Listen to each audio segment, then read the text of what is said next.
My Appalachian grandma and granddaddy were both born in the 1920s and they grew up poor. Grandma had her first child when she had just turned 15. Granddaddy started working on his neighbor's farm, making $1 a day. This is them and their two oldest children. By the time Grandma was 20, she had 2 little boys and was pregnant again. Granddaddy bought a truck, and that was the first vehicle their families had had. Their parents drove horse and buggies. When Grandma went to the hospital and delivered her twins, she thought she was just having one baby. Back then, there was no way of knowing that there were 2. She had the first baby and thought it was over, and then the doctor said, "Oh, there's another one." And she was shocked. She was like, "What do you mean another one?" There was also a time when her twins were babies that she couldn't produce milk and they couldn't afford to buy any. They both grew up way back in the sticks.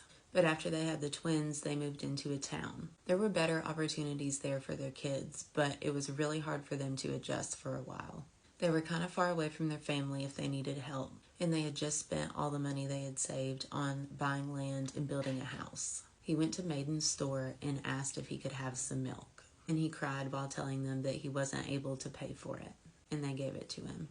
They were very proud people that would be ashamed to ever ask anybody for anything. So I'm sure that was really, really hard for Granddad to do. But it was either beg or the baby starve.